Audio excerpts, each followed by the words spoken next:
بسم اللہ الرحمن الرحیم وبہ نستعین انہ خیر ناصر ومعین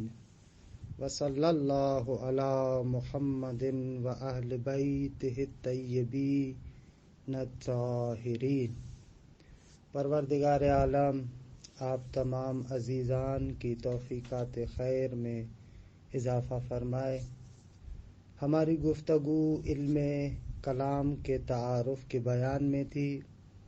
کہ عرض ہوا کہ یہ علم کلام کا تعارف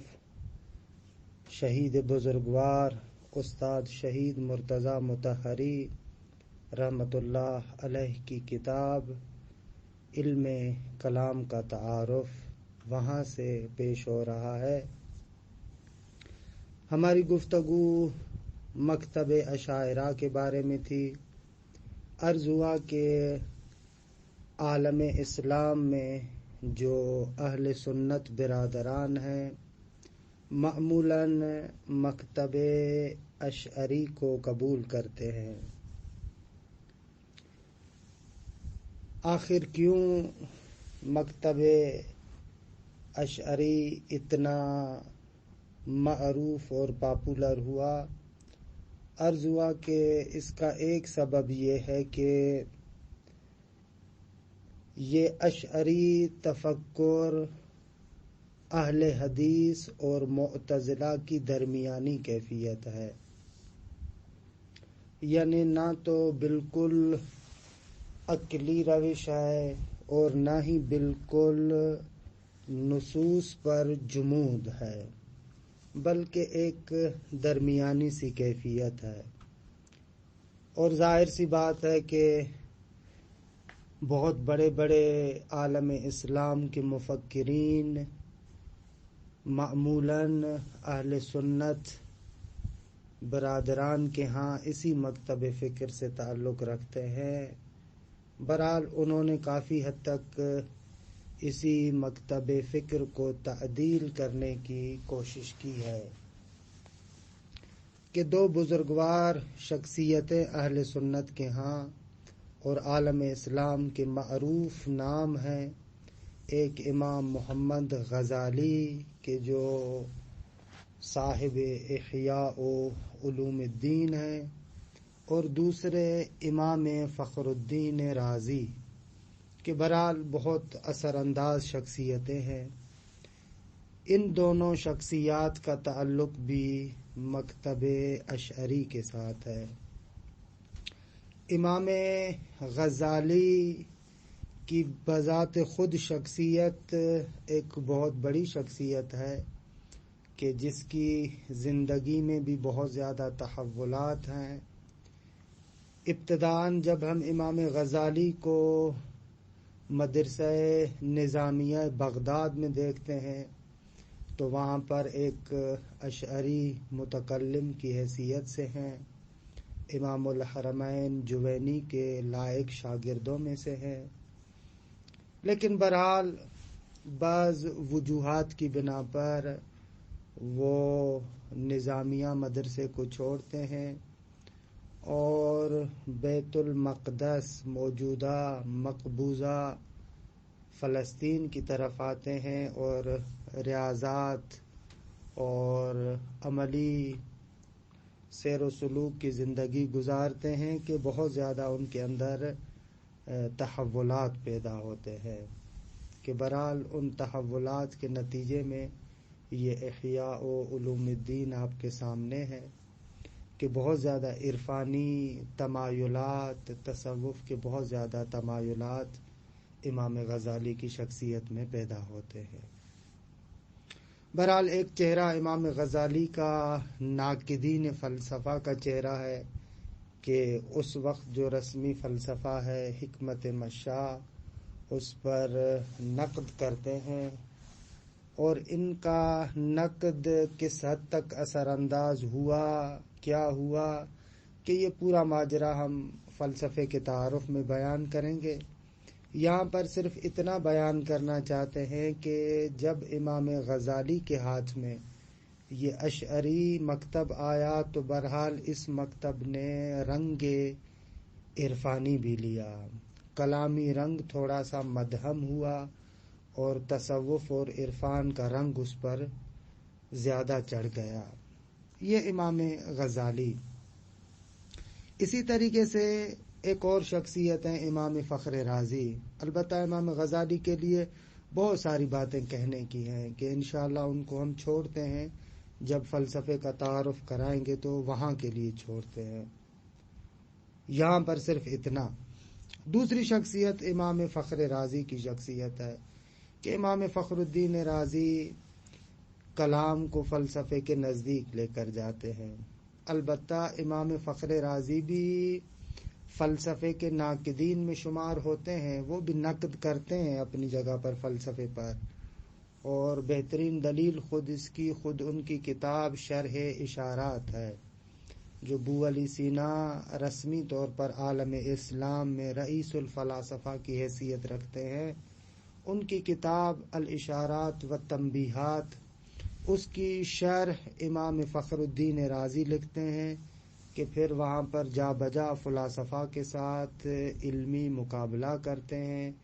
اور بہت زیادہ نقد وارد کرتے ہیں ابو علی سینا پر الاشارات و تنبیہات کی شرح کرتے ہوئے۔ اور بہرحال ان کی بہت ساری کتابیں ہیں۔ مشہور ترین کتاب جو ان کے اگر آپ نظریات کو جاننا چاہیں تو المباحث المشرقیہ ہے، کہ المباحث المشرقیہ اس زمانے کے اندر جو فلسفے کا انسائکلوپیڈیا دائرۃ المعارف الشفاء، تقریباً الشفاء کا خلاصہ ہے، لیکن اس خلاصے کے اندر امام فخر الدین رازی کے جگہ جگہ پر اعتراضات بھی ہیں۔ تو بہرحال یہ شخصیت تو اشعری شخصیت ہے، لیکن فلسفی کتابوں کے ساتھ بہت زیادہ ان کا اٹھنا بیٹھنا ہے، شروحات تلخیصات بہت زیادہ لکھی ہے، تو فلسفی رنگ کچھ نہ کچھ تو بہرحال امام رازی پر بھی ہے، ولو ان کے وہ فلسفے کو نقد کرتے ہیں۔ کے بعد میں عرض کریں گے کہ خواجہ نصیر الدین طوسی جیسے آتے ہیں تو وہ معمولاً امام فخر رازی کے اعتراضات کے جوابات دیتے ہیں، جس طریقے سے امام فخر رازی نے الاشارات و تنبیہات کی شرح لکھ کر جا بجا اعتراضات کیے ابو علی پر، تو خواجہ نصیر الدین طوسی نے ان اعتراضات کے جوابات دیے۔ انہوں نے بھی شرح لکھی الاشارات و تنبیہات کی، کہ جس جس جگہ پر امام فخر رازی نے اعتراضات کیے تھے ان اعتراضات کے جوابات دیے۔ بہرحال یہ دو شخصیتیں تھیں جو مکتب اشاعرہ کو بہت اوپر لے کر آئیں۔ پھر میں نے عرض کیا کہ خواجہ نصیر الدین طوسی جیسے آتے ہیں، انہوں نے تجرید الاعتقاد لکھی تو بہرحال کلام تقریباً رنگ فلسفی اختیار کر لیتا ہے، 90% کلام تقریباً فلسفی ہو جاتا ہے، اور یہ تجرید الاعتقاد عالم اسلام کے اندر بہت زیادہ اثر انداز واقع ہوتی ہے۔ ان کے بعد جتنے بھی متکلمین آتے ہیں، چاہے اشعری ہو معتزلی ہو،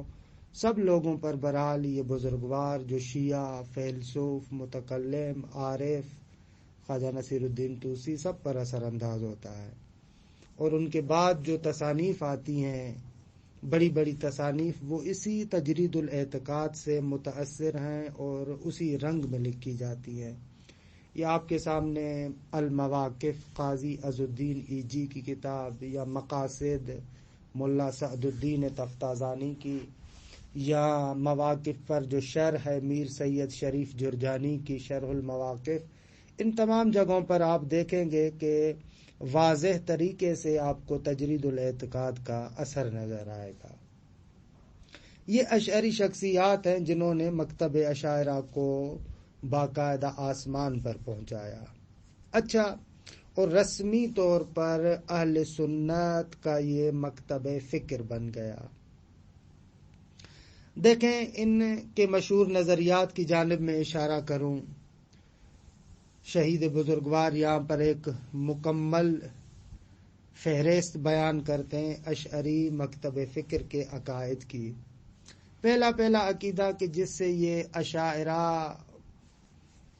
معروف ہیں وہ یہ ہے کہ وہ توحید صفاتی کے قائل نہیں ہیں،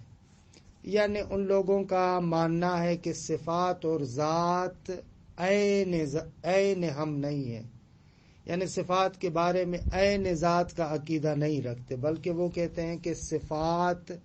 زائد بر ذات ہے۔ زائد سے مراد یعنی مغایر ذات ہے۔ صفات اور ذات واجب کے اندر وحدت نہیں ہے، صفات زائد ہے ذات پر، وحدت کا انکار کرتے ہیں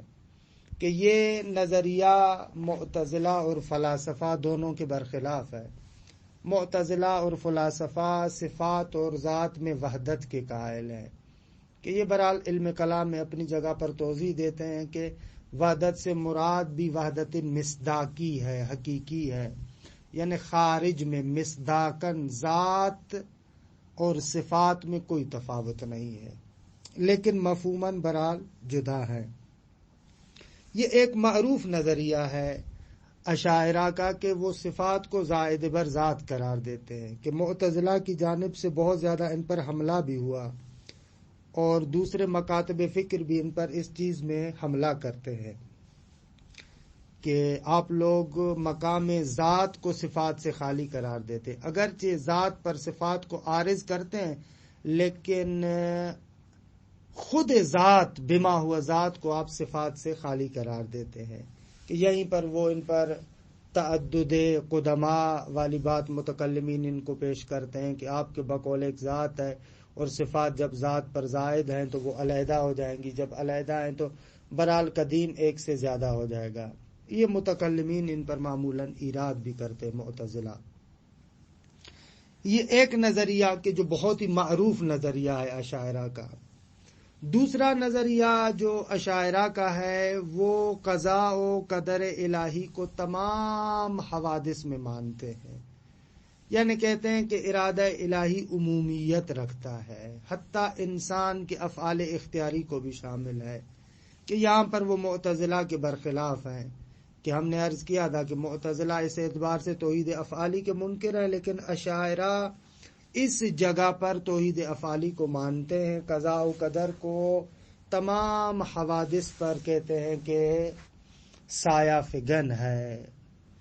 اس لحاظ سے معتزلہ کے مخالف ہیں اس نظریے میں، لیکن فلاسفہ کے موافق ہیں۔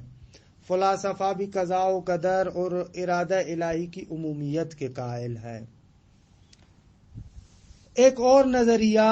جو اشاعرہ کا معروف نظریہ ہے وہ یہ ہے کہ شرورات،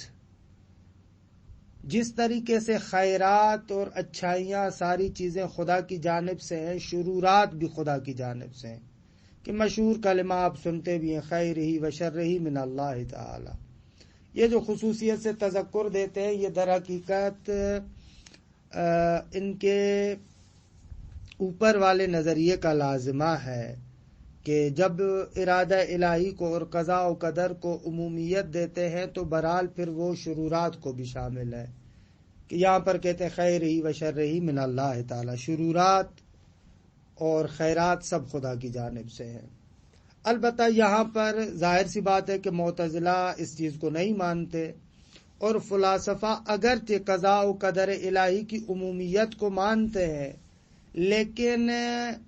وہ لوگ یہاں پر اشاعرہ سے تھوڑا سا تفاوت رکھتے، وہ لوگ یہ نہیں کہتے کہ شرورات خدا کی جانب سے ہیں، بلکہ وہ کہتے ہیں کہ شرورات امور عدمیہ ہیں اور ان کو بالذات خدا کی طرف منسوب کرنا درست نہیں ہے، کیونکہ یہ امور عدمیہ ہیں، لہٰذا ان امور عدمیہ کے لیے علت مستقلہ کی ضرورت نہیں ہے، بلکہ یہ امور عدمیہ اور امور اضافی یعنی مقایسے اضافی یعنی مقایسے والی بالنسبہ نسبی چیزیں ہیں،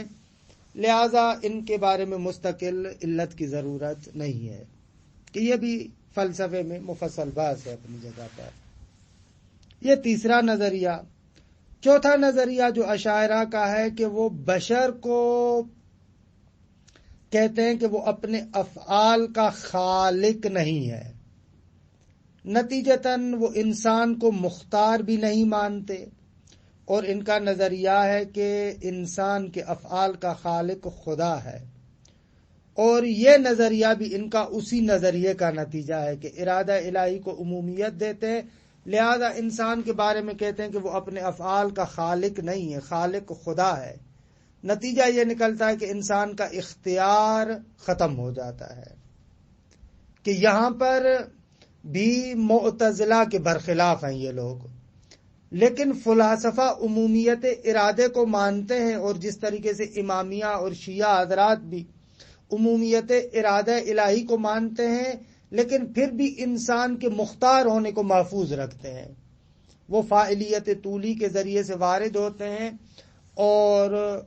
عمومیت ارادہ الہی کو قبول کرتے ہوئے اس نقطے کو مانتے ہیں کہ انسان مختار بھی ہے۔ لیکن یہ مسئلہ اشاعرہ سے حل نہیں ہوا۔ رسمی طور پر اشاعرہ نے یہ فتویٰ دیا کہ انسان کے افعال کا خالق خدا ہے۔ یہ ایک اور نظریہ کہ جن کی وجہ سے ان پر بہت زیادہ تنقید بھی ہوتی ہے کہ آپ لوگ انسان کو مجبور مانتے ہیں۔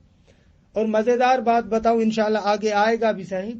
کہ اشاعرہ زبانی طور پر نہیں مانتے کہ ہم انسان کو مجبور مانتے ہیں، لیکن ان کی کلامی کتابوں کے اندر اگر آپ دقت سے دیکھیں تو ان کی بات کا لازمہ یہ ہے، وہ کہتے ہیں کہ انسان کے افعال کا خالق خدا ہے۔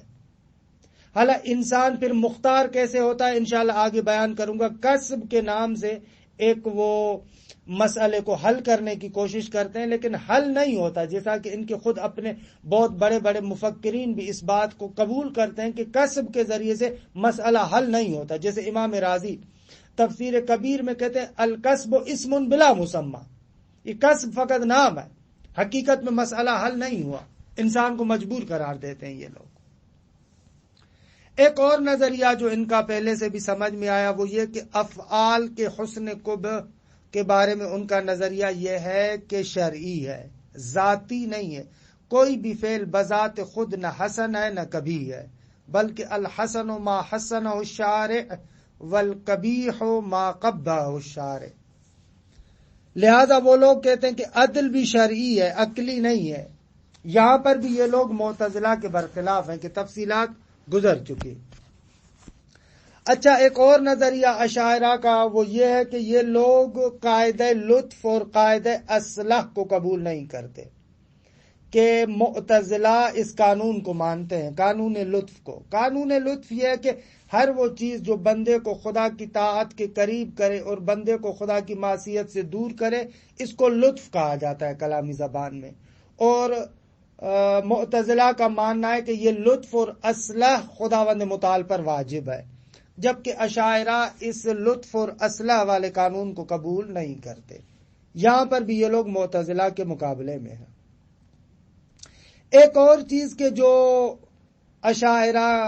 کہتے ہیں وہ کہتے ہیں کہ انسان فعل پر جو کام ہے، کام کرنے سے پہلے اس پر قدرت نہیں رکھتا، بلکہ جیسے ہی کام کو انجام دیتا ہے مقارناً اس کے ساتھ ساتھ اس پر اس کو قدرت حاصل ہوتی ہے، کام سے پہلے اس کو قدرت نہیں ہے۔ کہ یہ سارے مسائل اسی قضاء و قدر اور توحید افعالی کے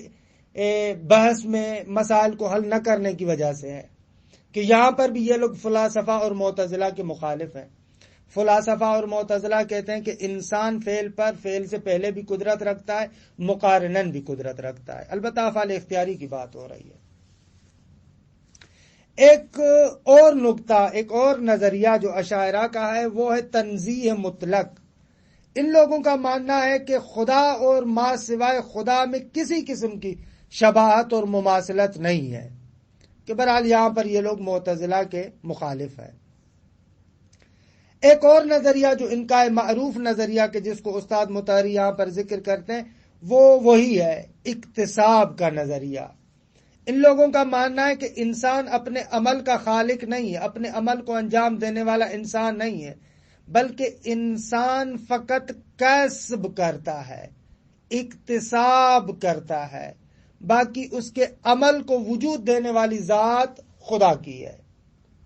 خلق کے اعمال میں یہ لوگ کسب کے قائل ہیں۔ اچھا، کسب سے مراد کیا ہے؟ یہ لوگ کہتے ہیں کہ جیسے ہی انسان ارادہ کرتا ہے ایک فعل کو انجام دینے کا، تو اس کے ارادے کے ساتھ جو ہی ارادہ کیا خداوند متعال فعل کو خلق کر دیتا ہے۔ یہی اس کے ارادے کی مقارنت عمل کے خلق ہونے سے یہ کسب ہے، اس کو یہ لوگ کسب کہتے ہیں۔ یہ تقارن کہ اس نے ارادہ کیا اور خدا نے خلق کر دیا، یہ تقارن اور جو آپس میں مل رہے ہیں اس کو یہ لوگ کسب کہتے ہیں، کہ یہ ایک تفسیر کسب کی جو فاضل کوشجی وغیرہ نے ذکر کیا ہے۔ بہرحال آپ دیکھ رہے ہیں کہ یہاں پر وہی جبر والا مسئلہ آتا ہے کہ میں نے عرض بھی کیا کہ ان کے رسمی جو متکلمین ہیں بہت بڑے بڑے، وہ بھی بعض اشکال کرتے ہیں، جیسے امام فخر الدین رازی رسمی طور پر تفسیر کبیر میں بیان کرتے ہیں کہ الکسب اسم بلا مسمى، کسب فقط نام ہے وگرنہ حقیقت میں یہ وہی جبر ہے۔ اچھا، ایک اور نظریہ جو اشاعرہ کا ہے وہ یہ ہے کہ وہ لوگ کہتے ہیں کہ قیامت میں خدا کو دیکھا جائے گا، اصلاً دیکھا جائے گا ان آنکھوں کے ساتھ، کہ یہاں پر یہ لوگ فلاسفہ اور معتزلہ کے مخالف ہیں، کہ فلاسفہ کہتے ہیں کہ خدا کو ان آنکھوں کے ساتھ نہیں دیکھ سکتے، نہ دنیا میں نہ آخرت میں، لیکن اشاعرہ کہتے ہیں کہ دیکھا جا سکتا ہے۔ ایک اور نظریہ جو اشاعرہ کا ہے وہ بھی معتزلہ کے مقابلے میں اور خوارج کے مقابلے میں، کہ یہ لوگ فاسق کو جو مرتکب کبیرہ ہے اس کو مومن مانتے ہیں لیکن فاسق مانتے ہیں، جبکہ خوارج کہہ رہے تھے وہ کافر ہے اور معتزلہ کہہ رہے تھے کہ نہ، منزلۃ بین المنزلتین۔ ان کے مقابلے میں ان کا نظریہ یہ ہے کہ مومن ہے لیکن فاسق ہے، کہ یہاں پر شیعہ بھی ان کے ساتھ ہیں، یعنی ہمارا نظریہ بھی یہی ہے۔ ایک اور نظریہ جو اشاعرہ کا ہے وہ ہے مغفرت کے بعد، اور مغفرت کے بارے میں بندے کی جو مغفرت ہے، یہ لوگ کہتے ہیں کہ توبہ کے بغیر بھی مغفرت ہو سکتی ہے، یعنی خداوند متعال مختار ہے، چاہے تو قیامت کے دن اس کو عذاب کرے، مرتکب کبیرہ کو چاہے تو اسے بخش دے، وہاں پر بھی بخش سکتا ہے۔ لہذا مغفرت کو فقط توبہ کے ساتھ خاص کرنا جیسا کہ معتزلہ کہہ رہے تھے، یہ بات غلط ہے۔ اچھا، ایک اور نظریہ جو ان کا ہے وہ یہ ہے کہ کہتے ہیں شفاعت بلا اشکال ہے، شفاعت میں کوئی شک نہیں ہے، شفاعت قیامت کے دن ہو سکتی ہے، جبکہ معتزلہ اس کو نہیں مانتے۔ معتزلہ کہتے ہیں کہ نہ، شفاعت نہیں ہو سکتی، جو کرنا ہے اسی دنیا میں کرو، توبہ کرنی ہے تو اسی دنیا میں کرو، وگرنہ اگر اس دنیا میں چلے گئے تو پھر شفاعت کا دروازہ بند ہے۔ یہ معتزلہ کی نظر، لیکن اشاعرہ شفاعت کو مانتے ہیں۔ ایک اور نظریہ جو اشاعرہ کا ہے وہ کہتے ہیں جھوٹ اور وعدہ خلافی خدا کے لیے جائز نہیں ہے۔ ایک اور نظریہ ان کا جو فلاسفہ کے مقابلے میں عالم کے بارے میں حدوث زمانی کے قائل ہے، کہ میں نے عرض کیا کہ اس حدوث عالم کے بارے میں گفتگو انشاءاللہ ہم فلسفے کے تعارف میں کریں گے، کہ یہ ایک بہت بڑا جھگڑا ہے، اور ایک مسئلہ کہ جس مسئلے کی بنا پر امام غزالی بو علی سینا کو کافر قرار دیتے ہیں وہ یہی حدوث زمانی عالم کا مسئلہ ہے، کہ تحافت الفلاسفہ جو انہوں نے کتاب لکھی اور فلسفیوں پر 20 مسائل میں اعتراض کیا، اور معمولاً ان کی نظر شیخ الرئیس بو علی سینا کی طرف تھی، ان 20 مسائل میں سے پہلا مسئلہ یہی حدوث زمانی عالم کا ہے، کہ بقول ان کے کہ فلاسفہ عالم کو قدیم مانتے ہیں، لہذا خدا کو موجب اور مجبور بناتے، لہذا خدا کا تقریباً انکار ہو جاتا ہے، اور اس اعتبار سے وہ آ کر فلاسفہ کے کفر کا رسمی فتویٰ دیتے ہیں کہ اشاعرہ حدوث زمانی عالم کو مانتے ہیں، برخلاف فلاسفہ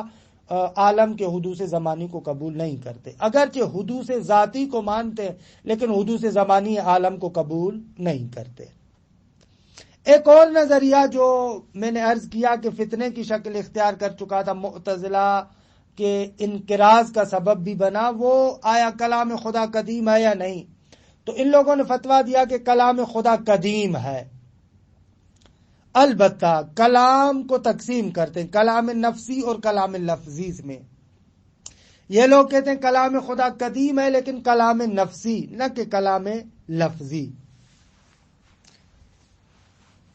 بہرحال یہ بھی معتزلہ کے مقابلے میں۔ ایک اور نظریہ جو ان کا میں پہلے بھی بیان کر چکا ہوں، وہ یہ لوگ کہتے ہیں کہ خداوند متعال کے افعال کی کوئی غرض و غایت نہیں ہے، افعال اللہ لا یعلل بالاغراض، برخلاف فلاسفہ اور معتزلہ۔ فلاسفہ اور معتزلہ کہتے ہیں کہ افعال خدا کے بارے میں یہ کہنا کہ معلل بالاغراض نہیں ہے، معتزلہ واضح کہتے معلل بالاغراض ہے، اور فلاسفہ تفصیل دیتے ہیں کہ نہ اشاعرہ کی بات نہ معتزلہ کی بات، کہ وہ اپنے مقام پر۔ ایک اور نظریہ اشاعرہ کا یہ ہے کہ یہ لوگ تکلیف ما لا یطاق کو بلا مانع سمجھتے ہیں، یعنی خدا انسان کو اس کے توان سے زیادہ تکلیف دے سکتا ہے، جبکہ فلاسفہ اور معتزلہ اس مسئلے کو قبول نہیں کرتے۔ یہ تقریباً ان کے نظریات کا تقریباً خلاصہ، کہ یہ ان کے نظریات ہیں جو فہرست آپ کے سامنے پیش کی گئی۔ اچھا، یہ جو اشعری مکتب فکر ہے، آخر میں پھر استاد مطہری ایک دو تین نکات کی جانب اشارہ کرتے ہیں، ابو الحسن اشعری کی طرف واپس پلٹ کر آتے ہیں کہ جیسا کہ میں نے عرض بھی کیا تھا کہ ابو الحسن اشعری جو اس مکتب فکر کا رئیس ہے، کثیر التعلیف انسان ہے، 200 سے زیادہ اس کی کتابیں ہیں، کہ تقریباً جن علماء نے ان کی سیرت کو لکھا ہے یا ان کے بارے میں گفتگو کی ہے کہ 100 کتاب کو تو تقریباً انہوں نے نام بھی لکھے ہیں، لیکن اکثریت سے کتابیں ضائع ہو چکی ہیں۔ ان کی معروف کچھ کتابیں ابھی بھی موجود ہیں، مثلا جیسے مقالات الاسلامیین، کہ یہ ابھی تک چاپ بھی ہوتی ہے، کہ بقول استاد مطہری کے کہ برحال نامنظم کتاب ہے، بہت زیادہ تشویش اور اضطراب ہے اس کے اندر۔ ایک اور کتاب ان کی اللمع، کہ یہ بھی چاپ ہوتی ہے، اور اس کے علاوہ بھی کافی ساری کتابیں ان کی چھپتی ہیں، الابانہ وغیرہ بھی چھپتی ہے۔ کہ ابو الحسن اشعری ایک ایسی شخصیت ہے کہ جس نے برحال جہان اسلام کے اندر بہت زیادہ اثر کیا اور بہت زیادہ تاثیر گزار ہوئے، بہت سارے لوگوں پر اثر انداز ہوئے، اور شہید بزرگوار کہتے ہیں کہ یہ عالم اسلام کے لیے مایہ تأسف ہے، افسوس کی بات ہے کہ برحال یہ روش آ گئی، اور جو نسبتاً مناسب روش تھی معتزلہ کی وہ ختم ہو گئی۔ اس کے علاوہ جو ایک اور نقطہ یہاں پر قابل ذکر ہے وہ یہ ہے کہ اس کے مکتب کے جو بعد میں لوگ آئے، جیسا کہ میں نے عرض کیا کہ انہوں نے تھوڑا بہت تحول بھی ایجاد کیا، جیسے ابو بکر باقلانی، امام الحرمین جوینی، انہوں نے نظریہ جبر میں برحال کچھ تعدیل کی، اور اسی طریقے سے امام محمد غزالی کے بارے میں تو عرض کیا کہ انہوں نے باقاعدہ عرفانی رنگ چڑھایا اس پر، حتیٰ کہ بعض بڑی بڑی شخصیات جو ظاہری طور پر اشعری مکتب کے ساتھ اس معنی میں تعلق نہیں رکھتی، جیسے مثلا مولانا روم صاحب کتاب مثنوی، ایک عارف ہے، ایک صوفی ہے بہت بڑا، لیکن اگر اس کو بھی دیکھیں تو وہ بھی کسی حد تک تھوڑا بہت اپنے آپ کو اشعری دکھاتا ہے، حتیٰ وہ اصطلاحات، وہ تعبیرات، اگرچہ ان اصطلاحات اور تعبیرات کو بالکل تبدیل کر دیتا ہے، عرفانی رنگ میں لے کر آیا ہے کہ عرفان اصلاً ایک اور عمیق علم ہے، لیکن اگر فرقوں کی تقسیم کے اعتبار سے دیکھیں تو آپ کہہ سکتے ہیں کہ مولانا رومی بھی خود اشعری مکتب فکر سے تعلق رکھتا ہے، اگرچہ وہ عارف ہے۔ اچھا، آخر میں ایک نقطہ اور بحث کو ختم کریں کہ جہان اسلام میں جیسے یہ مکتب اشعری کامیاب ہوا، برحال یہ جہان اسلام کو بہت بڑی قیمت دینی پڑی، چکانی پڑی۔ اس کی کامیابی کی وجہ سے وہ جو حریت فکری تھی، عقلی آزادی تھی، وہ ختم ہو گئی، ظواہر پر جمود آ گیا، اور کشری گری، کہ استاد شہید مرزا مطہری فارسی کے اپنے اس کتاب میں لفظ استعمال کرتے، تقشر، یعنی کشری گرائی، چھلکے پر راضی ہونا، یہ ہو گیا، اور عملی طور پر مکتب اعتزال عالم تسنن سے باقاعدہ ختم ہو گیا۔ لہذا آپ دیکھیں گے کہ اہل سنت کے یہاں آپ کو بہت بڑا قدر فلسفی نہیں ملے گا اس روش کی وجہ سے۔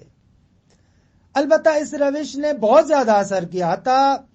بعض جگہوں پر ہم دیکھتے ہیں بعض شیعہ شخصیات بھی متاثر ہوئیں ان کی جمود گرائی سے، کہ ظاہر پر فقط انسان جمود پیدا کرے، بس شیعہ شخصیات بھی، لیکن اکثریت سے شیعہ جو شخصیات ہیں وہ حریت فکری اور عقل کو انہوں نے باقی رکھا۔ خلاصہ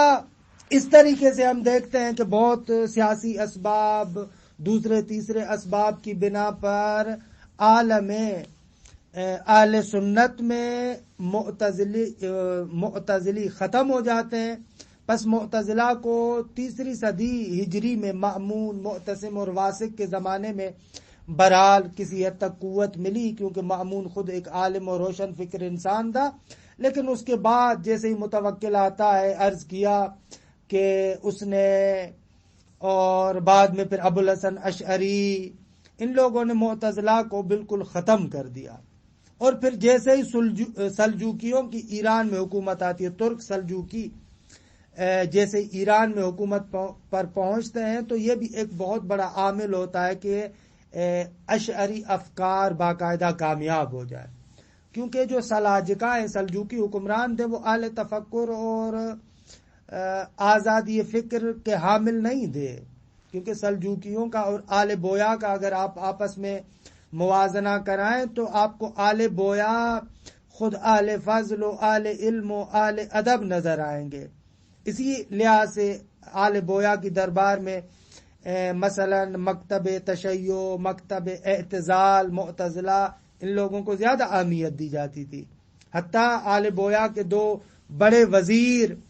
ابن الامید اور صاحب ابن عباد، یہ دونوں ضد اشعری تھے، اشعری مکتب کے برخلاف تھے. بہرحال ان تمام باتوں کا مقصد یہ نہیں ہے، استاد شہید بزرگوار فرماتے ہم عقائد معتزلہ کی حمایت نہیں کرتے، کیونکہ بعد میں انشاءاللہ معلوم ہوگا کہ بعض ان کے عقیدے بالکل سخیف ہیں، بیکار قسم کے عقیدے ہیں. لیکن ایک نقطہ کہ جو معتزلہ کا امتیاز جاننا چاہیے، وہ نقطہ یہ کہ بہرحال وہ حریت عقل کے قائل تھے. وہ مر گیا، یعنی یہ چیز، یہ عنصر، یہ ختم ہو گیا، حریت عقل ختم ہو گئی. یہ تقریباً اشعری مکتبہ فکر کا اجمالی تعارف اور ان کے عقائد اور ان کے اندر تحولات. باقی آخری بات جو ہماری ہے انشاءاللہ کل سے شروع کریں گے، وہ